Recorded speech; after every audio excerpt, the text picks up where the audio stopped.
साथियों, मैं जीवन प्रजापति स्वागत करता हूं आपका अपने स्टडी चैनल माँ भारती क्लासेस पर। देखिए दोस्तों, हमने जो अपनी पिछली क्लास में पढ़ा था इतिहास में, वो पढ़ा था हमने शुंग वंश और कुषाण वंश के बारे में। ठीक है, उसी कड़ी में हम अगली कड़ी में अगर जोड़ते हुए चलेंगे हम, अब जो हम पढ़ेंगे आज का जो हमारा टॉपिक है वो है हमारा आंध्र सातवाहन वंश। ठीक है, क्या आज का टॉपिक हमारा आंध्र सातवाहन वंश क्या आज का हमारा टॉपिक है। तो देखिए, सबसे पहले बात क्या आती है कि इस वंश का संस्थापक कौन था। आंध्र सातवाहन वंश का संस्थापक, ठीक है, बात आती है संस्थापक की। तो संस्थापक का जो नाम आता है वो आता है सिमुक। ठीक है, क्या नाम जो है आता है संस्थापक का, वो आता है हमारे पास सिमुक। सिमुक नाम के व्यक्ति थे जिन्होंने क्या किया था, सातवाहन वंश की क्या की थी स्थापना। देखिए, थोड़ा इसके बारे में आपको थोड़ा और बता देता हूं कि सातवाहन, इसको जो है सातवाहन वंशी भी कहते हैं और आंध्र सातवाहन वंशी भी कहते हैं। ठीक है, आंध्र सात पहले जो इसका नाम पड़ा था वो था सातवाहन वंशी। स्टार्टिंग में जो इसका नाम था वो सातवाहन वंश ही था। फिर बाद में क्या हुआ, आगे चल के कुछ राजा हुए थे। ठीक है, उन्होंने क्या है, एक आंध्र जो है क्षेत्र था जिसको कि अपने जो है क्षेत्र में विलीन कर लिया था। उसके बाद से क्या इसका नाम क्या पड़ गया था, आंध्र सातवाहन वंश क्या इसका नाम पड़ गया था। ठीक है, आंध्र जो क्षेत्र था उसको जब जो है सातवाहन वंश वालों ने जीत लिया था, उसके बाद इसका नाम क्या पड़ा था, आंध्र सातवाहन वंश पड़ा था। ठीक है, और देखिए इस वंश की मुख्य बात थी कि इस वंश के जितने भी राजा हुए हैं, ठीक है, उन्होंने क्या है अपनी माता के नाम को क्या अपने नाम के आगे लगाया है, या फिर अपनी माता के नाम को क्या दी है, प्राथमिकता दी है इसमें। ठीक है, तो थोड़ा आगे पढ़ते हैं हम अपना। तो संस्थापक कौन है इसके, सिमुक जो है इस वंश के संस्थापक है। और बात आती है अगर यहाँ पर कैपिटल की बात आती है तो वो आती है हमारे पैठण, या फिर क्या कह सकते हैं हम, प्रतिष्ठान।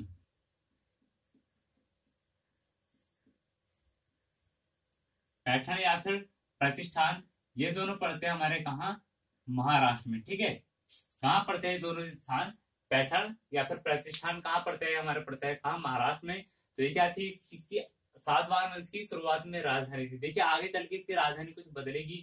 ठीक है, तो जैसे जैसे आगे होता आता जाएगा वैसे वैसे आपको जब बता दिया जाएगा। तो क्या है यहाँ पर, जो यहाँ की जो राजधानी है वो क्या, पैठण या फिर प्रतिष्ठान। पैठण या फिर प्रतिष्ठान यहाँ की राजधानी है। अब बात करते हैं यहाँ की भाषा की।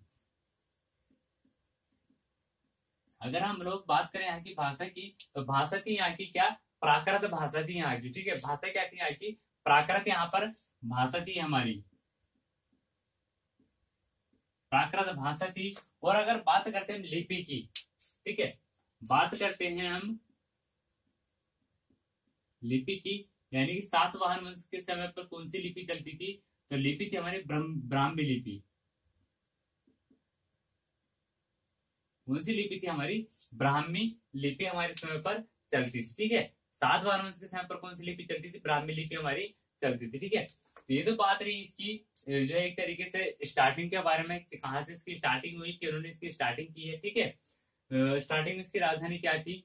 अब देखिए, सबसे पहले इसमें राजा हुए हैं, ठीक है, जो सबसे पहले राजा के बारे में हमें जानकारी मिली है, इतिहासकारों से जो स्रोत मिले हैं, वह नाम आता है इसका सातकर्णी प्रथम का। ठीक है, तो देखिए सबसे पहले राजा कौन हुए इस समय के, इस वंश के, वो है सातकर्णी प्रथम।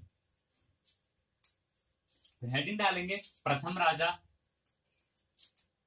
या फिर हेडिंग डाल देंगे सातकर्णी प्रथम।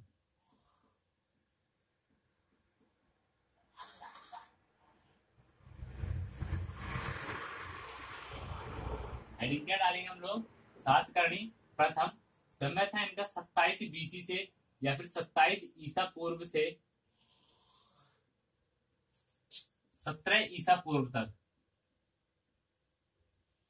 अभी क्या है, ईसा पूर्व से पहले की बात चली, इसी वंश में जो है आंध्र सातवाहन वंश में क्या है, ईसा पूर्व से क्या है, ईस्वी तक हम आएंगे। ठीक है, ईसा पूर्व से ईस्वी तक किस वंश में आएंगे, आंध्र सातवाहन वंश में क्या आएंगे, ईसा पूर्व से ईस्वी तक हम जो अपना सफर तय करेंगे। ठीक है, तो यहाँ क्या है, अभी जो सातकर्णी प्रथम के बारे में हम बात करेंगे, सातकर्णी प्रथम का जो समय था वो कब से कब तक था, 27 ईसा पूर्व से 17 ईसा पूर्व तक था। ठीक है, देखिए इसके बारे में जानकारी मिलती है हमें, इसके सातकर्णी प्रथम के बारे में जानकारी मिलती है। वो एक अभिलेख हमारा जो कि हमारा नानाघाट अभिलेख है, और उसको कहा जाता है रानी नागनिका का अभिलेख। जानकारी कहां से मिलती है इसकी,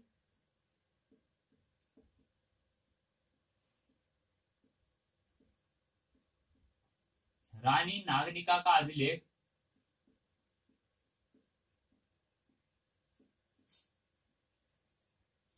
रानी नागनिका का क्या बोलेंगे, नानाघाट अभिलेख, रानी नागनिका का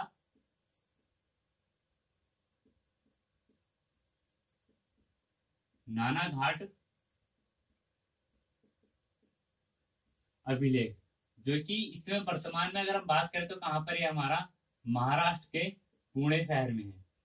ठीक है, महाराष्ट्र के पुणे में है। क्या है हमारा रानी नागनिका का अभिलेख है, जो अभिलेख का नाम क्या है, नानाघाट अभिलेख है। ठीक है, और किसका जो है, किसके ऊपर जो है लिखा गया, रानी नागनिका के ऊपर लिखा गया है। और इसी से हमें क्या है, पूरे किसके सातकर्णी प्रथम के बारे में सारी जानकारी हमें यहाँ से मिलती है। किससे, नागनिका के जो है नानाघाट अभिलेख से, रानी नागनिका के नानाघाट अभिलेख से। ठीक है, अब देखिए बात आती है यहाँ पर, क्या होता है कि जो हमारे सातकर्णी प्रथम जो हमारे राजा थे इस समय के, उनको जो देखिए समय जो इनका कार्यकाल दिया हुआ 27 ईसा पूर्व से 17 ईसा पूर्व तक। ठीक है, यानी कि 10 साल का इनका कार्यकाल दिया हुआ है। पर क्या है कि इनकी मृत्यु क्या है, 10 साल से पहले ही इनकी मृत्यु हो जाती है, यानी कि 20 ईसा पूर्व में क्या हो जाती है, इनकी मृत्यु हो जाती है। सातकर्णी प्रथम की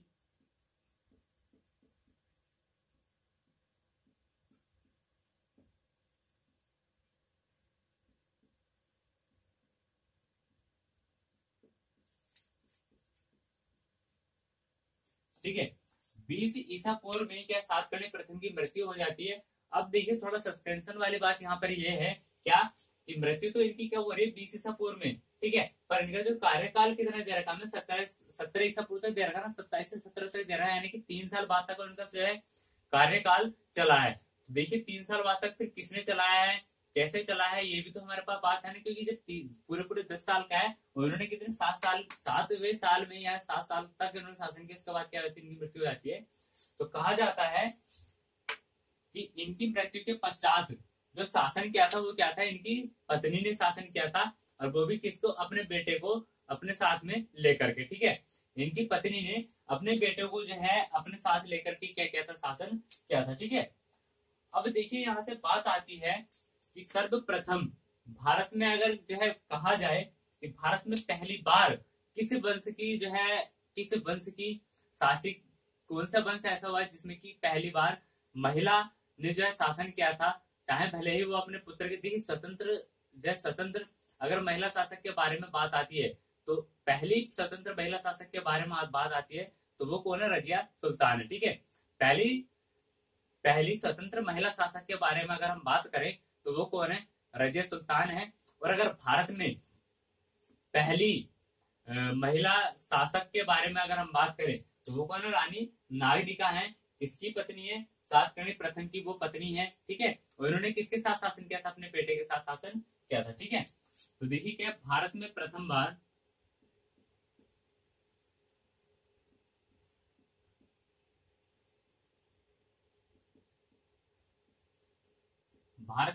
बार इसी महिला के शासन के क्या मिलते हैं, प्रमाण मिलते हैं।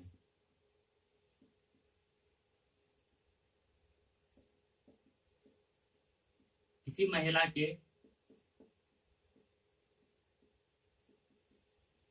शासन के प्रमाण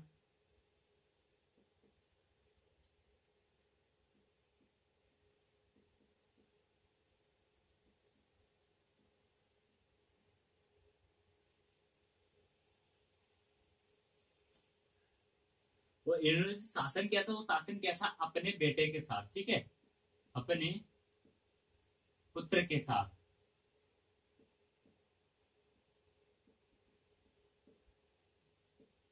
अब देखिए यह कैसी बात क्या है, यहाँ पर भारत में प्रथम बार भारत में प्रथम बार महिला के शासन के बारे में जो हमें क्या मिलते प्रमाण मिलते हैं, कहाँ पर, आंध्र सातवाहन वंश में। ठीक है, आंध्र सातवाहन वंश से क्या प्रमाण मिलते हैं कि भारत में पहली बार जो है किसी महिला ने क्या किया था, शासन किया था, किसको लेकर के, अपने बेटे को साथ में लेकर के। अगर हम बात करें, नोट में लिख लेना इसको, अगर हम बात करें कि विश्व में सबसे पहली जो महिला शासक कौन हुई है, विश्व में पहली महिला शासक कौन हुई है, तो देखिए वो थी विश्व में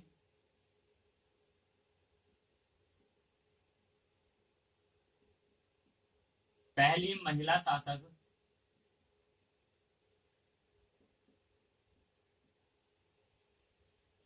नाम आता उनका हाथसेप्सु, हाथ सेप्तु क्या इनका नाम है। और ये जो कहाँ की थी, ये थी मिस्र की। कहाँ की थी ये, मिस्र के रहने वाली थी। कौन, हाथ सेप्तु। और हाथ सेप्तु कौन थी, विश्व में पहली महिला शासक का अगर नाम अगर हमें जो है पूछा जाता है, देखिए अक्सर एग्जाम में पूछ ले आता है कि विश्व में पहली महिला शासक कौन थी, तो विश्व में सबसे पहली महिला शासक कौन थी, हाथ सेप्तु थी। और कहाँ की थी ये थी हमारी मिस्र की। ठीक है, अब देखिए आगे बात आती है कि यहाँ पर जो मैंने अभी क्या बताया था मैंने आपको, कि यहाँ की जब इस आंध्र सातवाहन वंश की स्थापना हुई थी, उस समय यहाँ की राजधानी क्या थी, वो थी पैठण या फिर प्रतिष्ठान। अब देखिए यहाँ पर राजधानी को क्या हो जाता है, राजधानी को यहाँ पर बदला जाता है। राजधानी यहाँ प्रतिष्ठान से क्या की जाती है, देखिए राजधानी को प्रतिष्ठान से स्थानांतरित करके पहुंचाया जाता है अमरावती। कहां पर पहुंचाया जाता है, अमरावती, जो कि कहां पर है, कृष्णा नदी के किनारे पर है ये अमरावती शहर।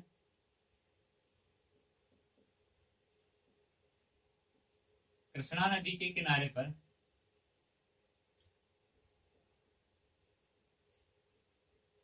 देखिए अक्सर जो है ये जो है ज्यादातर प्रश्न आ जाता है, हमारा भूगोल का प्रश्न बन जाता है यहाँ से कि कौन सा शहर किस नदी के किनारे पर स्थित है। ठीक है, तो बात अगर आती है अमरावती शहर की, अमरावती शहर की बात आती है कहाँ पर, हमारा कृष्णा नदी के किनारे पर स्थित है। और जो प्रतिष्ठान से राजधानी कहाँ जो है स्थापित की गई थी या फिर स्थानांतरित की गई थी, वो की गई थी अमरावती में ही। क्या की गई थी, प्रतिष्ठान से अमरावती को क्या राजधानी हस्तांतरित या फिर जो है वहां से वहां को ट्रांसफर राजधानी की गई थी। ठीक है, अब देखिए थोड़ी सी और बात अगर हम करते हैं, तो अभी मैंने आपको पीछे पढ़ाया था कुछ, एक ग्रंथ है हमारा, या फिर एक तरीके से उसको काव्य भी कह सकते हैं, उसके बारे में मैंने आपको बताया था। यहाँ पर भी देखिए उसका हूबहू एक जो और ग्रंथ देखने के लिए मिलता है। क्या देखिए कि ग्रंथ है बृहत कथा। ठीक है, इस समय पर बृहत कथा जो है क्या हमारा ग्रंथ है या पुस्तक है, पुस्तक है बृहत कथा। इसके जो राइटर हैं, बृहत कथा के जो राइटर हैं वो कौन है, देखिए वो है गुणक्षय। बृहत कथा के राइटर कौन है, गुणक्षय है। और इससे पहले हमने एक बुक और पढ़ी थी, वो क्या थी, बृहत कथा मंजरी। वो क्या थी, बृहत कथा मंजरी।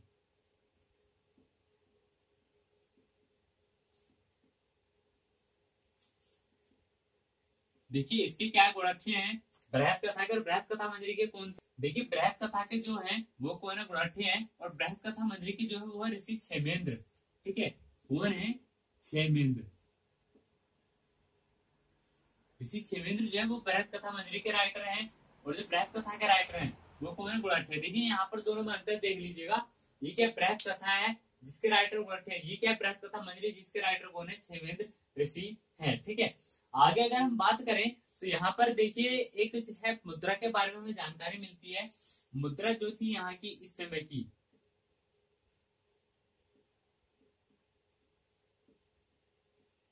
मुद्रा थी यहाँ की करसापड़। ठीक है, राजकीय मुद्रा।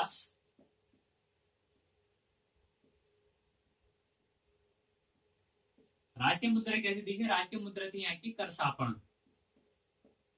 ठीक है, राष्ट्रीय मुद्रा कृषापण थी। और अगर हम बात करें एक नए तरीके के यहाँ पर हमारे सिक्के चलाए गए थे, जो नए तरीके के सिक्के थे उनका नाम क्या आता है देखिए, वो थे शीशों के सिक्के। ठीक है, शीशे जो हमारी धातु थी, उस धातु के जो सिक्के चलाए गए थे वो सर्वप्रथम इसी काल में क्या करे गए थे, चलाए गए थे।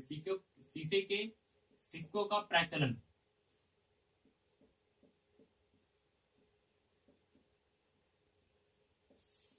शीशे के सिक्कों का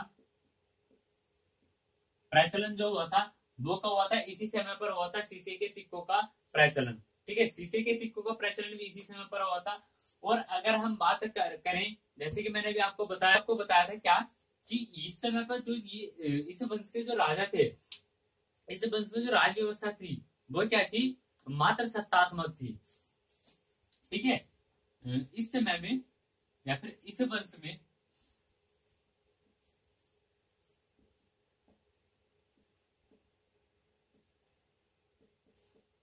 शासन मात्र सत्तात्मक था।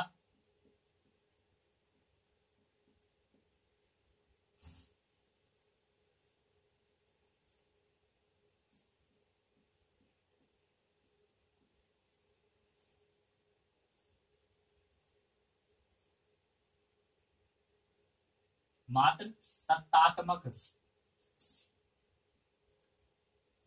था, परंतु जो उत्तराधिकारी बनता था,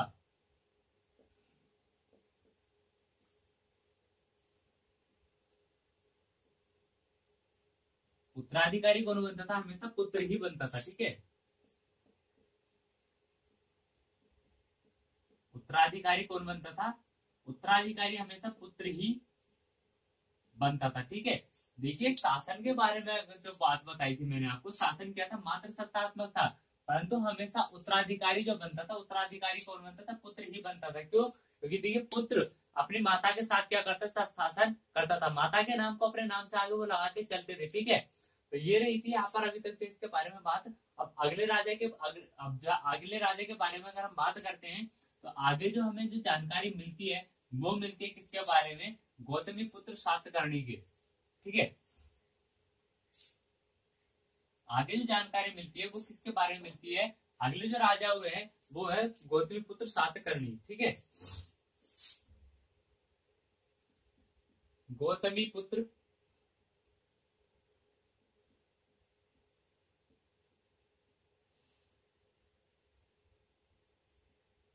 सातकर्णी। ठीक है, गौतमी पुत्र सातकर्णी के बारे में जो हमें जानकारी मिलती है, देखिए इनका जो समय रहा है, गौतमी पुत्र सातकर्णी का जो समय रहा वो 106 ईस्वी से 130 ईस्वी तक क्या रहा है, इनका समय रहा है। देखिए वो जो अभी बात करी थी हमने पहले सातकर्णी प्रथम की, वो था ईसापुर में। ये कहा वो आगे ईस्वी के भी 100 वर्ष बाद, यानी कि 100 वर्ष का गैप है। 100 वर्ष में कुछ ऐसे राजा हुए हैं जिनके बारे में जिन्होंने ज्यादा कुछ नहीं किया है। ठीक है, तो उनके बारे में पढ़ना भी हमारे लिए जो है इतना जरूरी नहीं था, पर जो मेन है जिन्होंने अच्छा काम किया, ठीक है, तो यहाँ से हम क्या उन्हीं के बारे में पढ़ लें, एग्जाम के पॉइंट ऑफ व्यू से पढ़ लें, क्योंकि हमारे एग्जाम के लिए मुख्य चीज है, हमारे एग्जाम में मुख्य चीज आने वाली है। ठीक है, उसी को हम लोग यहाँ पर क्या करेंगे, कवर करेंगे। ठीक है, तो देखिए क्या, गौतमी पुत्र सातकर्णी प्रथम है ये। ठीक है, क्या नाम है इनका, गौतमी पुत्र सातकर्णी प्रथम। क्या है इनका टाइम पीरियड, वो 106 ईस्वी से 130 ईस्वी तक। क्या अब क्या कर गए हम, ईस्वी में एंटर कर चुके हैं। ठीक है, अब तक क्या चले थे, ईसा गुरु से पहले चले थे, ईस्वी में एंटर कर चुके हैं। देखिए इनके जो बारे में जानकारी मिलती है, जानकारी के जो स्रोत है इनके बारे में, वो क्या है, वो है नासिक अभिलेख। ठीक है, नासिक अभिलेख से किसके, गौतमी पुत्र सातकर्णी प्रथम के बारे में जानकारी मिलती है। देखिए इनकी जो माता का पूरा नाम था,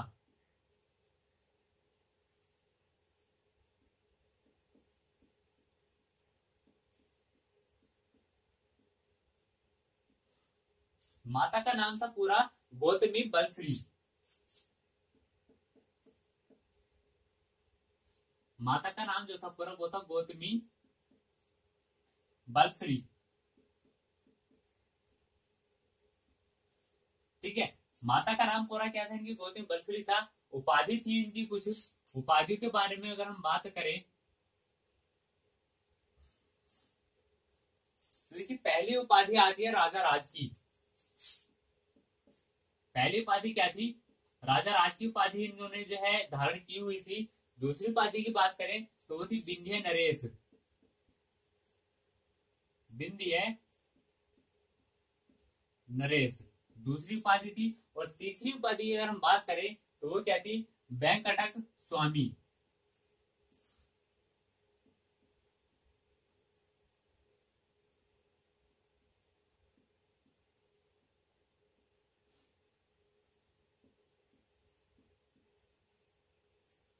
तो देखिए तीन उपाधि उन्होंने धारण की थी। पहली थी राजाराज, दूसरी थी विंध्य नरेश, तीसरी थी वेंकटक स्वामी। ठीक है, ये क्या थी? इनकी कुछ उपाधियां थी। बात करते हैं इन्होंने क्या क्या कार्य किए हैं। तो सबसे पहले क्या है, कहा जाता है कि कहावत है कि इनके घोड़ों ने जो है 3 समुद्रों का पानी पिया था। इनके घोड़ों ने क्या था? 3 समुद्रों का पानी क्या पिया था। पानी पीने का मतलब ये नहीं है कि इनके घोड़े चल के गए और 3 समुद्रों में गए, उनका पानी पी करके ये वापस आ गए। कहने का मतलब ये कि इन्होंने जो है इसी हद तक जो युद्ध लड़े हैं, इन्होंने इस तरह से युद्ध लड़े हैं कि समुद्र के 3 साइड को समुद्र तक ये क्या युद्ध लड़ते लड़ते क्या कर चुके थे, जा चुके थे। ठीक है, यानी कि इनकी जो सीमा थी वो 3 समुद्रों की क्या करती थी? छूती थी। इनकी सीमा 3 समुद्रों को छूती थी। इसलिए क्या बात कही है कि इनके घोड़ों ने क्या 3 समुद्रों का पानी पिया है। ठीक है, अगली जो बात है, आगे जो इनको कहा जाता है वो इनको अद्वितीय ब्राह्मण या फिर वेदों का रक्षक इनको कहा गया है। किसको? गौतमी पुत्र सातकर्णी को। ठीक है, इनको अद्वितीय ब्राह्मण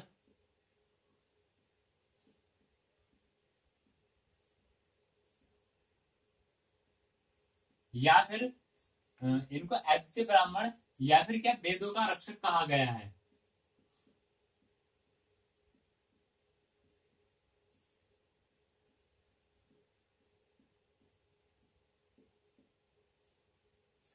ठीक है, अद्वितीय ब्राह्मण या फिर वेदों का रक्षक क्या है, इनको कहा गया है। किसको? गौतमी पुत्र सातकर्णी को वेदों का रक्षक कहा गया है।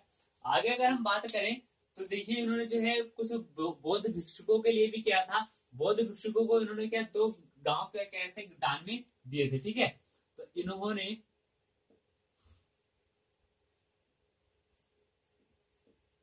बौद्ध भिक्षुकों को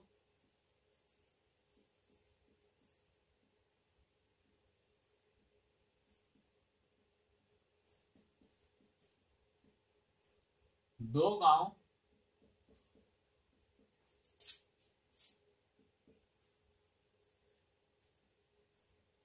दान में दिए थे।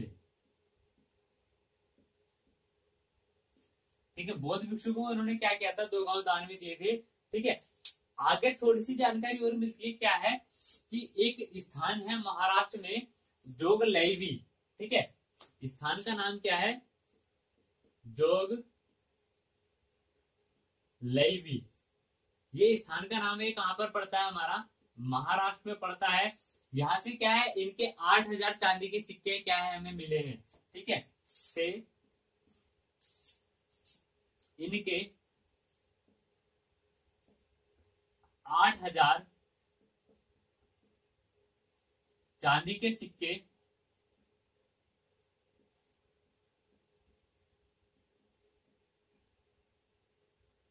मिले हैं। ठीक है, कहां से? जोग लैवी से। जोग लैवी एक स्थान का नाम है। जोग लैवी से क्या हुआ है, इनको जो है 8,000 इनके चांदी के सिक्के हमें देखने के लिए मिलते हैं। और देखिए सबसे मुख्य बात क्या है इनकी, सबसे मुख्य बात क्या है कि इन्होंने शक राजा, एक शक राजा थे नहपान, जिसको कि इन्होंने हराया था। ठीक है, तो क्या है, इन्होंने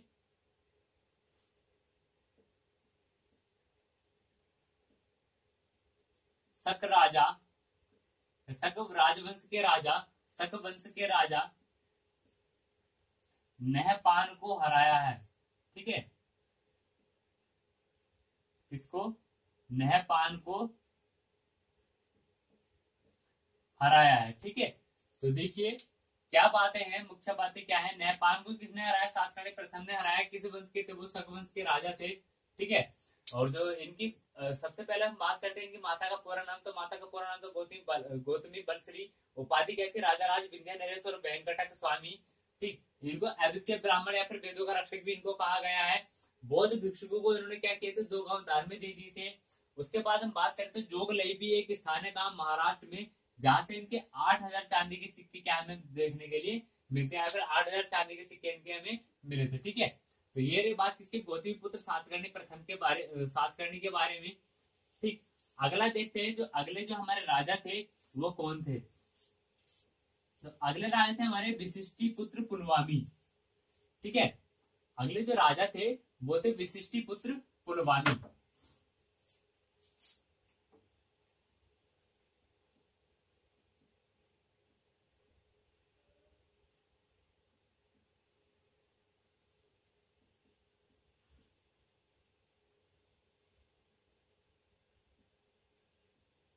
अगले राजा कौन थे? हमारे विशिष्टि पुत्र पुलवामी हमारे राजा थे। देखिए, मैं जब भी जितना बोलता हूँ, ठीक है, तो मेरे लिखने पे ज्यादा ध्यान मत दीजिए। लिखना तो आपको नोट्स तो बनानी है, पर जितना मैं बोलता हूँ ना, वहां से आप ज्यादा से ज्यादा निकालने की कोशिश कीजिएगा। ठीक है, मैं ज्यादातर लिख भी देता हूँ, लिखता ही हूँ ज्यादातर, पर कहीं कहीं ऐसा होता है कि मैं कुछ लिख नहीं पाता, आपको बस ओरली बता देता हूँ। तो आप उसको भी लिख लीजिएगा, जिस जहां आपको लगे कि हाँ भाई ये हमारे लिए मुख्य चीज है, ठीक है, तो उसको लिख लीजिए। क्योंकि सुना हुआ ज्यादा ध्यान में रहता है, लिखा हुआ उससे भी ज्यादा ध्यान में रहता है।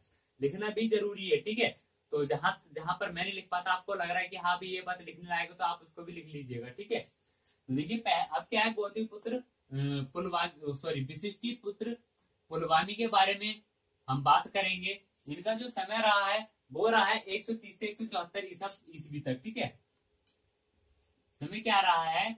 130 से 174 ईस्वी तक क्या रहा है? इनका समय रहा है। ठीक है, विशिष्टि पुत्र पुलवामी का समय कितना? 130 से 174 ईस्वी तक रहा है। बात करें, देखिए इनको जो है एक सबसे पहले जो है उपाधि दी गई थी, क्या है? इनको जो प्रथम आंध्र सम्राट कहा गया था। प्रथम आंध्र सम्राट की जो उपाधि दी गई थी, या फिर प्रथम आंध्र सम्राट किसको कहा गया था? पुलवामी को। पुलवामी को प्रथम आंध्र सम्राट कहा गया था।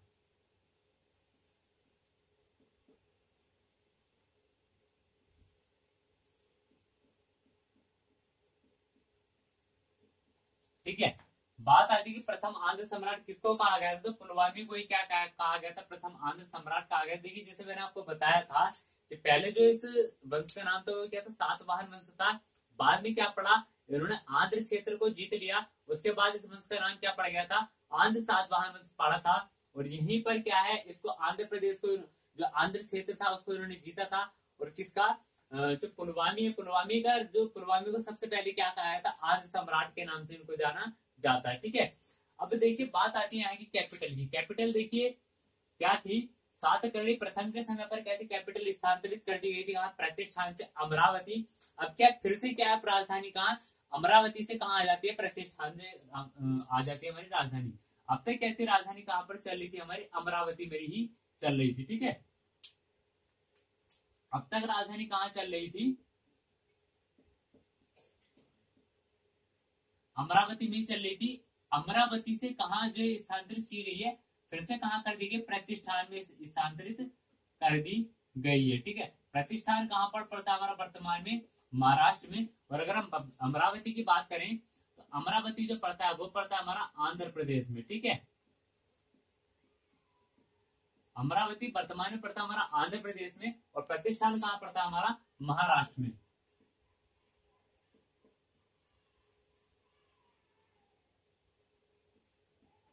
प्रतिष्ठान कहां पड़ता है? महाराष्ट्र में पड़ता है, और अमरावती पड़ता है हमारा आंध्र प्रदेश में। ठीक है, तो ये थी यहाँ पर। देखिए फिर से जो इसको जो है कैपिटल को स्थानांतरित किया गया था अमरावती। प्रतिष्ठान पहले कहाँ थे? प्रतिष्ठान थी, प्रतिष्ठान से अमरावती बनाई। फिर से क्या हुआ? इसको अमरावती फिर से वहीं पर लाकर वहीं पर राजधानी जो है बनाया गया है। किसको?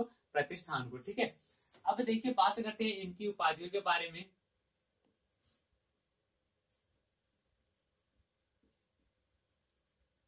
उपाधि, ठीक है, किसकी? पुलवामी की उपाधि। पुलवामी को देखिए दक्षिण पथेश्वर कहा गया है। पहली उपाधि क्या है इनकी, दक्षिण पथेश्वर इनको कहा गया है, किसको, पुलवामी को।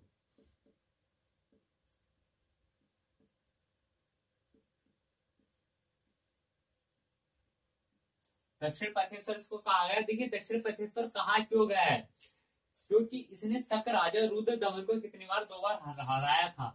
ठीक है, शक राजा रुद्र दामन को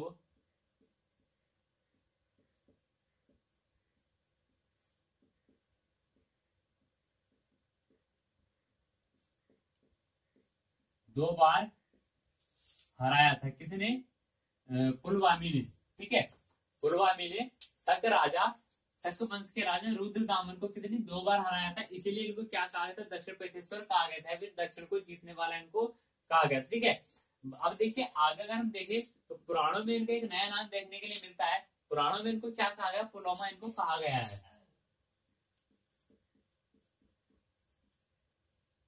पुराणों में इनको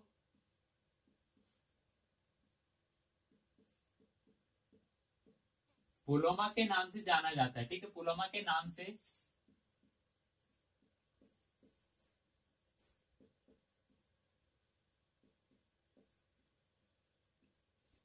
जाना जाता है, किसको, विशिष्टि पुत्र पुलवामी को पुराणों में क्या, पुलोमा के नाम से जाना जाता है। ठीक है, देखिए इनके थोड़े से सिक्कों के बारे में अगर हम बात करें, इनके समय पर भी कुछ नए सिक्के चले थे। विशिष्टि पुत्र पुलवामी के समय पर नए सिक्के चले थे, उन सिक्कों की क्या मुख्य मुख्य बात थी, तो देखिए इनके सिक्कों पर क्या है, इसके सिक्कों पर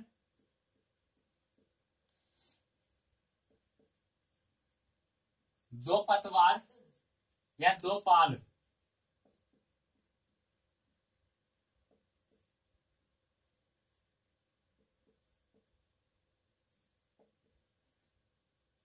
दो पतवारें दो पाल वाले जहाज के क्या थे, चित्र अंकित थे।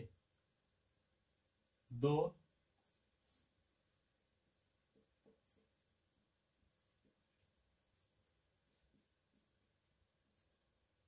पाल वाले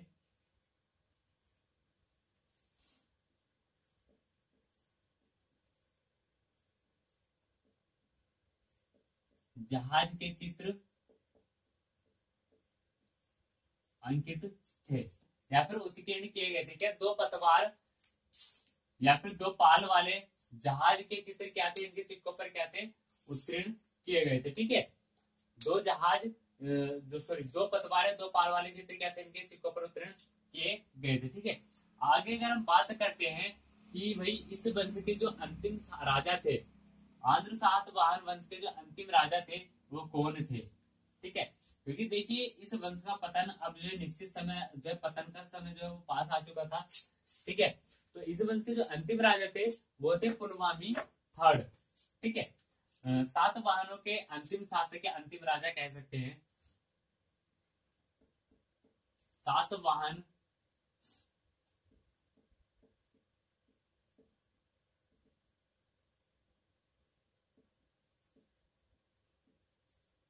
वंश के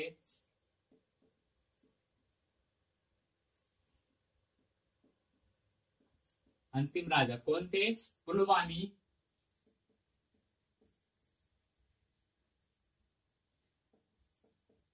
थर्ड। ठीक है, पुलवामी थर्ड क्या थे, इस वंश के अंतिम राजा थे। देखिए इस वंश के बारे में कुछ मुख्य बातें कही गई हैं। क्या है, सबसे पहली बात जो कही गई है, इस वंश के जो राजा हुए उन्होंने कुछ बदलाव करने की कोशिश की है इस वंश के अकॉर्डिंग। तो सबसे पहला बदलाव क्या था, पहली बार चतुर्वर्ण संस्करण की क्या की गई थी, व्यवस्था की गई थी। ठीक है, पहली बार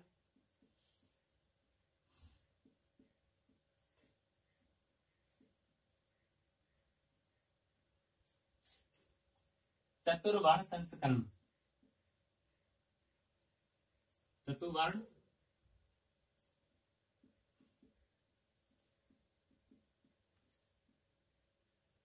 संस्करण। देखिए चतुर्वर्ण संस्करण क्या है, अंतर जातीय विवाह को तोड़ने की क्या किया गया था, प्रयास किया गया था। यानी कि अंतर जातीय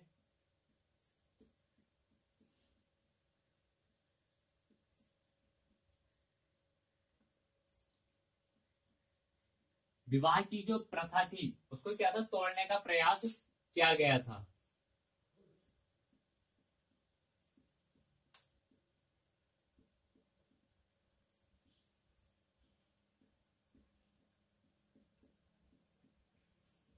ठीक है, क्या था, पहली बार चतुर्वर्ण संस्करण, चतुर्वर्ण संस्करण यानी कि अंदर जाति विवाह को तोड़ने का क्या किया गया था, प्रयास किया गया था। यानी कि इस वंश के राजाओं ने क्या इस बात को जो प्रमोट किया है कि शादी अपने ही जो जाति बना करके हम किसी और भी जाति में कर सकते हैं। ठीक है, इस बात को इन्होंने क्या सबसे पहली बार जो तोड़ने का प्रयास किया था। बात आती है अगली कि सनातन धर्म का जो सर्वप्रथम जो उत्थान हुआ था, पर सर्वप्रथम उन्नति हुई थी किस समय पर हुई थी। लेकिन सनातन धर्म की जो शुरुआत थी वो किस समय से हुई थी, शक वंश से हो चुकी थी फिर से। ठीक है, शक वंश से फिर से हो चुकी थी सनातन धर्म की शुरुआत।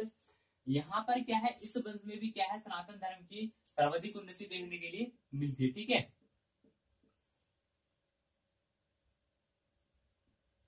सनातन धर्म की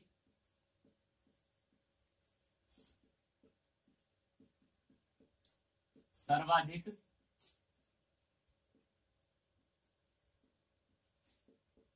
उन्नति क्या है, इसी वंश में देखने के लिए हमें मिलते। तो ये दो मुख्य बातें थी इस वंश के बारे में। ठीक है, तो देखिए दोस्तों, अगर आपको हमारी जो है वीडियो पसंद आई हो तो लाइक कीजिएगा, शेयर कीजिएगा, और अगर आप पहली बार हमारे चैनल पर जो विजिट कर रहे हैं या फिर अभी तक आपने हमारे चैनल को सब्सक्राइब नहीं किया है तो हमारे चैनल को सब्सक्राइब कर लीजिएगा। ठीक है, तो आज के हम अपनी क्लास यही समाप्त करते हैं, मिलते हैं अपनी अगली क्लास में, तब तक के लिए जय।